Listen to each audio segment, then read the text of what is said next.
the former Justice Minister, Minister Richardson, completed 6 batches. Correct me if I'm wrong, Minister. To you, Madam Chair, completed 6 batches. Her predecessor then did batch 7 through 12, if I'm 13, but I know it started at 7. To my knowledge, nothing was wrong with the batches 1 through 6. Correct me again if I'm wrong, through you, Madam Chair, Minister.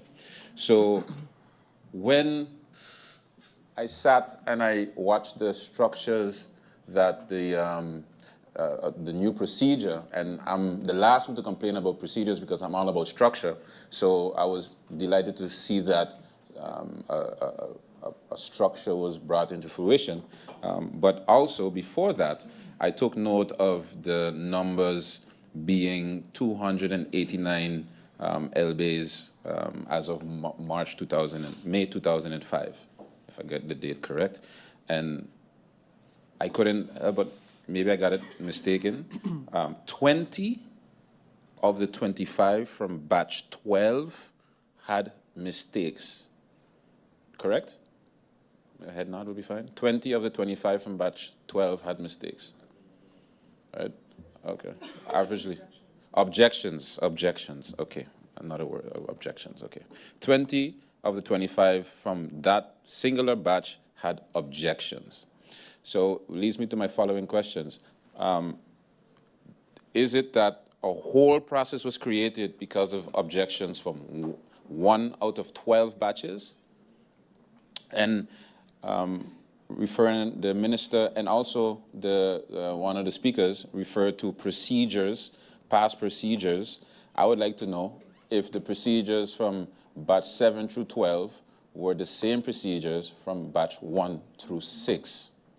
And if not, I would like to know what the difference in procedures were, why were the procedures changed, and if the procedures were changed, is the new procedure a correction of the procedure from 7 to 12, or the lack thereof missing from 1? Because if that was the case, why were there no issues with 1 through 6? So I'm trying to understand where this went wrong.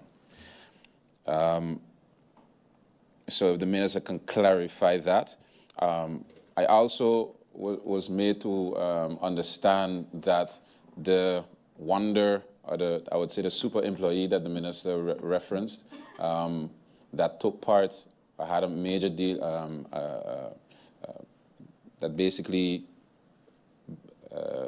took part in batch 1 through 6 was not part of batch 7 through 12. And understanding what the minister explained, that employee left upon the current minister entering office. So my question is then, if the employee or the super employee that the minister referenced was part of the procedure from 1 through 6, why was that employee excluded from 7 through 12? So if the minister can clarify that for me as well. So the expectation that has been built up ever since an improvement or action has started taking place by the previous minister, Anna Richardson. What happened was there was, it was happening in a frequent manner, in a frequent enough manner that expectations of the justice workers were being managed where they had the expectation that their LBAs would be updated. Now, I will go so even further to say that, let's say if I run into police officers on different occasions, the first thing they would always say is, I still didn't get my LBA, I still didn't get my LBA. And this is where it goes back again to managing expectations of the justice workers, which I'm very sure that the minister understands. But because of this disconnect with the expectations of justice workers and where we are in this process, this is why I'm left confused, because I just need to understand why, like, what stalled the process then, overall. And then I will add on to it, because I wanted to listen to an additional MP, I wanted to listen to a couple of MPs before me, but no one had actually clicked yet to speak, because I wanted to see if anyone was gonna bring up the budget impact of this, and it was briefly brought up. And of course, then the other side of the story is, again, in managing expectations of justice workers, is it's not being processed because there's no budget. And you want to now control that story because of the expectation that was already given by things happening that they saw every time the batches were being turned out. And this is where I would like clarity, or a very, concise but clear answer and complete answer about, no, but it is not because we don't have budget for it. It is not because we're avoiding and delaying it because of those reasons. Here's the reasons why. And again, it would be nice to have a comparison, and it's not to compare and contrast ministers and their task, but it's about really managing the expectations. And then the expectations right now of justice workers aren't being met. And then when you do that, you're gonna have stories being created about, well, we're delaying the process because there's no money to pay us out. And we don't want that, because we know the worst case scenario, what could actually happen. The new procedure that is taking place, was it discussed with the unions so that they understand the weight and the quote-unquote stall? The payment that is planned obviously was planned for installments. And I was going to ask the question, how does the lateness of the budget also now impact this process? Because there's twofold. One, obtaining your LV, which is nice and dandy, but two, the main objective is to obtain funds. I also would like to touch on the prison guards. How soon can we get this process started through you, Madam Chair, for the prison guards? I have discussed with certain prison guards that have been there 10 years plus and still not properly placed in any functions and does not have an LB. This is a sad reality. Also, through you, Madam Chair, once these LBs are distributed, it means that persons are, one, in new skills, and two, receiving higher salaries. What will be the cost impact yearly that the Justice Ministry will face? And does the Minister, through you, Madam Chair, think that the Justice Ministry can maintain this increase that will come once all these LBs are out? How many persons within the Justice Ministry are in a position currently that they are not officially placed in on paper? What is the Minister's plans moving forward to ensure that this blunder does not continue or transpire again? Honorable Minister, one advice I give to every new minister, new politician: you cannot and will not ever please everyone. I was under the impression that the LBs had errors. Today I understand that there's objections. Be very careful, Minister, trying to be perfect. It will never be, because I guarantee you, after your process, through you, Madam Chair, you will still have objections. The idea is to ensure, one, that the procedures are followed, it's done correctly, but two, to also get it done. Do not focus merely on the fact that objections were made, because I guarantee you, you're going to put all this work in and there is going to be objections. You cannot and will not ever please 100% of your target audience.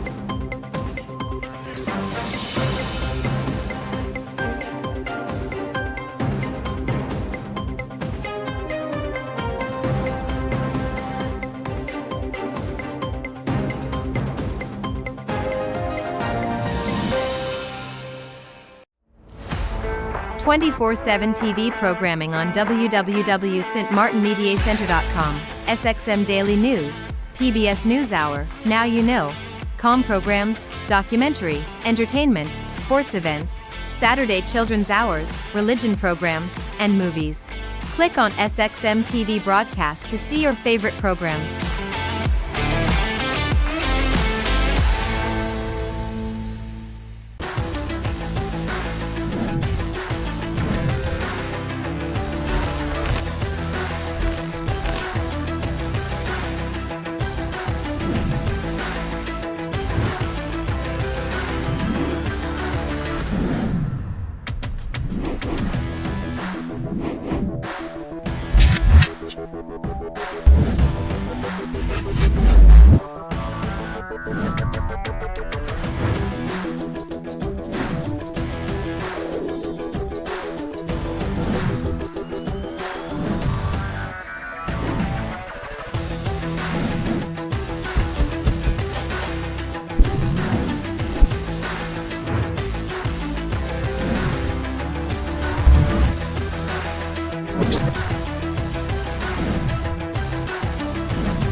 That the Ministry of TIAT will lead a strategic trade mission to participate in the Agroalimentaria 2025, taking place from May 28th to the 31st in the Dominican Republic. Agroalimentaria is one of the Caribbean's most important trade affairs, offering a platform to connect with suppliers and exporters in the following areas: fresh produce like fruits and vegetables, agri-business products, juices, canned goods, and cigars, industrial goods like textiles, footwear, cement, and traditional crafts like jewelry, woodwork, and handmade items. This mission this mission supports our goal of building economic resilience, especially by exporting alternative suppliers to reduce dependency, mitigating inflation risk and price shocks, and strengthening our local supply chain and food security. Our delegation will include representatives from the Ministry of TIAT, the Chamber of Commerce, the SAD, Social Economic Council, and tentatively, I think MPs from the CAFA committee might be attending, not sure there yet, and some local businesses and food, retail, and logistics and shipping will also be in attendance. We have also been informed that the Dominican government may offer hotel incentives for certain businesses. Interested parties are encouraged to visit the agroalimentaria.com.do. So agroalimentaria.com.do website to consult with incentive brochures for more details on and also they can also contact directly our SG, Mr. Miguel De Weaver, via his email. His email is miguel.deweaver@stmartingov.org. So you could either go on the website or contact our SG directly. His email again is miguel.deweaver@stmartingov.org. We would like to have a list of all the businesses that are attending so that we can go as a team. This mission is being organized in collaboration with the Dutch Consulate and the Ambassador of the Dominican Republic. During the Agroalimentaria Trade Show, our focus will be on understanding regional food supply chains, securing fair and stable trade agreements, exploring training and technology partnership, improving logistics for cost-effective imports, and sourcing affordable agricultural supply, and building direct connections between local and regional businesses. And most importantly, ensuring alignment on food safety and import standards. Next, I'd like to announce that we are thrilled that Soul Beach 2025 will be hosted right here in St. Martin from May 21st to the 26th. This event comes at a pivotal moment for our tourism calendar, right when our stay-over arrivals usually begin to decline. It offers a unique opportunity to extend the high season and stimulate economic activities well into the summer months. So this is not just about hotel stays. Soul Beach is a ripple effect, and for our entire economy.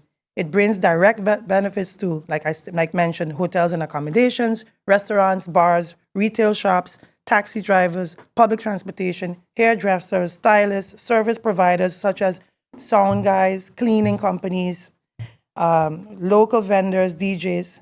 We're expecting over 3,000 international visits, U.S. visits, many of them are high-spending tourists eager to enjoy our island, what our island has to offer. While Soul Beach may not match the size of Carnival in scales, its economic impact is substantial, especially in terms of international visibility and spending power. In fact, while average hotel occupancies around this time of the year typically hovers up between 55 to 60%, I'm proud to report that during the week of May 19th, most top hotels are reporting occupancies of 85% to 100%. That's a clear sign of the festival drawing power. Local talents.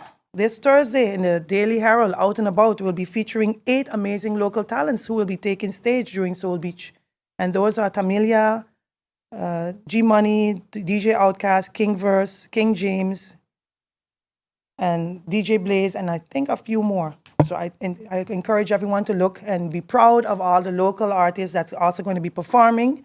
Let's show our support for local stars. They are sharing the stage with international icons and putting St. Martin talent on full display. If we are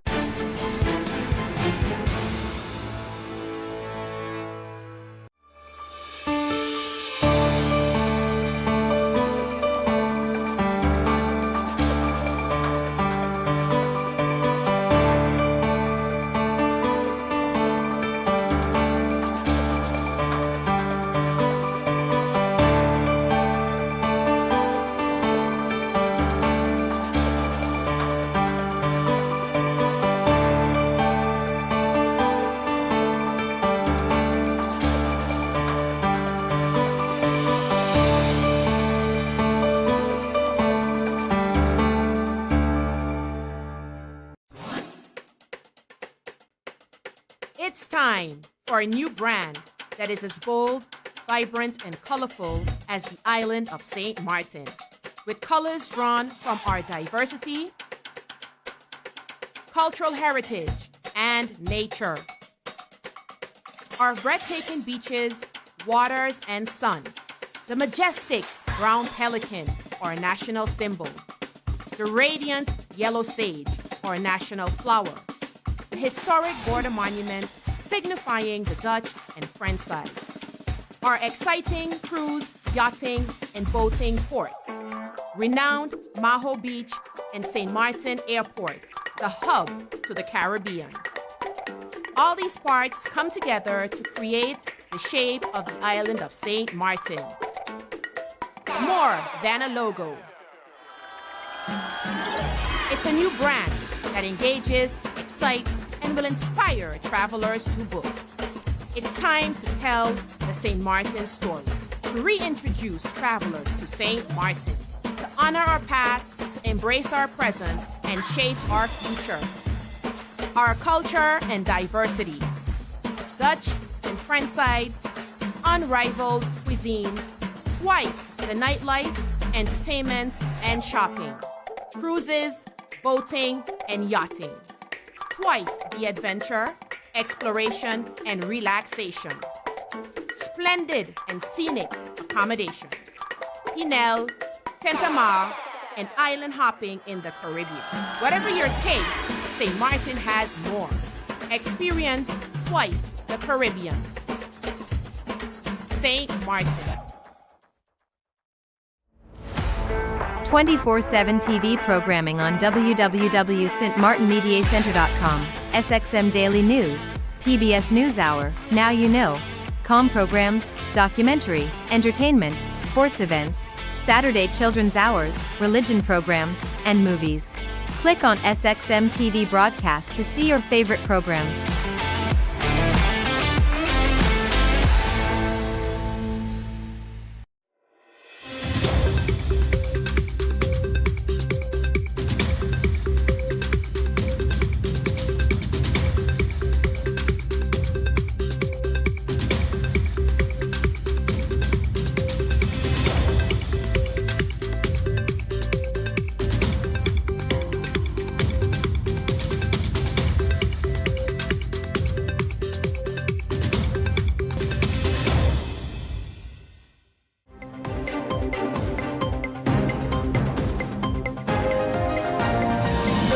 And in this, I believe we'll continue to modernize our economy. This is about giving everyone not just a privilege for the few chance to fully participate in today's digital financial world. A mother working 2 jobs shouldn't have to take a day off to go and apply for a bank card. A young entrepreneur shouldn't have to, should be able to send payments and also receive payments for their business easily and securely. And a retiree should be able to check their balance online without having to feel lost or excluded.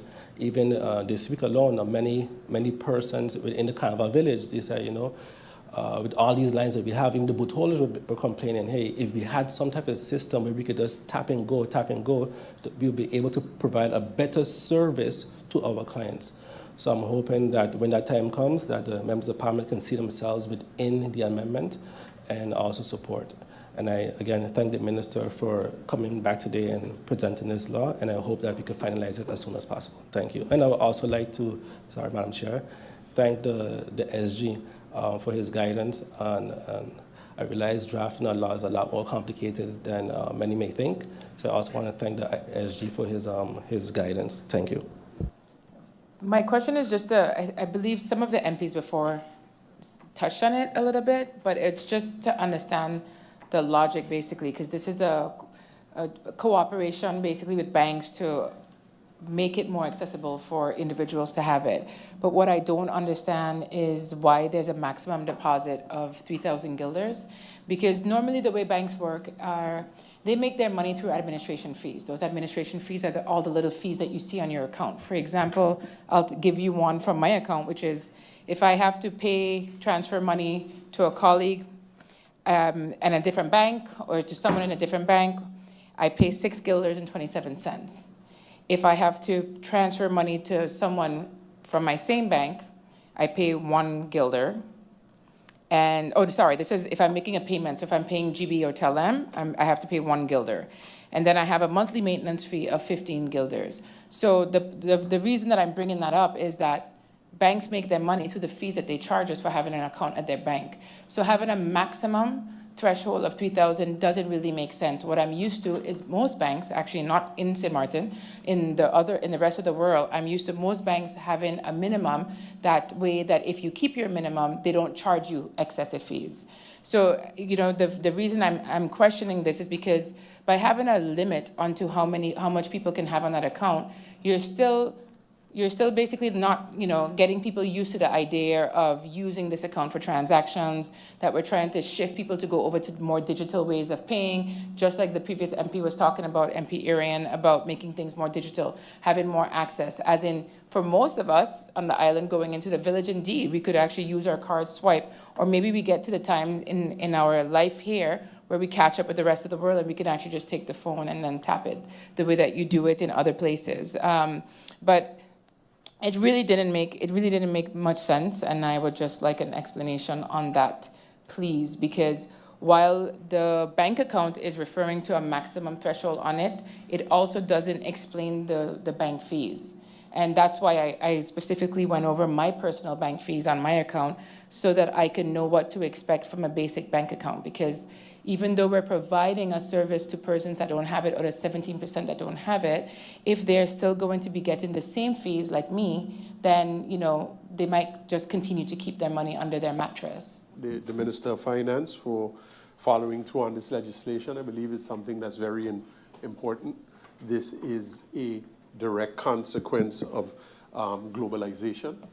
St. Martin is but a minor player in this whole global financial scheme, and as such, these are the consequences that we are faced with as a little island nation, where when certain rules are put in place, we see the effects of it. We sometimes refer to our Constitution as the Bible of how our country should run. And Article 16 of our Constitution is the article on discrimination, and saying that you cannot discriminate. And then it begs to differ. It begs to ask the question: can the banks actually discriminate for whatever reason and not give an individual who's a citizen of the country a bank account? So I think it's a great initiative. I look forward to further debate on it, and maybe we as members of parliament could, if we have some input that we can put in. One of the things is, again, from a senior citizen's perspective as well, the banks do not give loans to anyone that is over the retired age. That is a form of discrimination as well, because you are discriminating against a person who is not of the age, because of their age, while because you are 65, while the likelihood of you passing away is higher than someone who's 23, it does not totally eliminate the person who's 23 from passing away. So in essence, that's a form of discrimination. So these are the things that we should check into. Some of my colleagues, MP Artwell, Arian made a very good point as far as the digitalization. One of the things I'm very cautious with when it comes to cashless societies. I feel that gives institutions too much control over your spending. And imagine a digital world where anything that you spend is documented and controlled by whom and for what reason.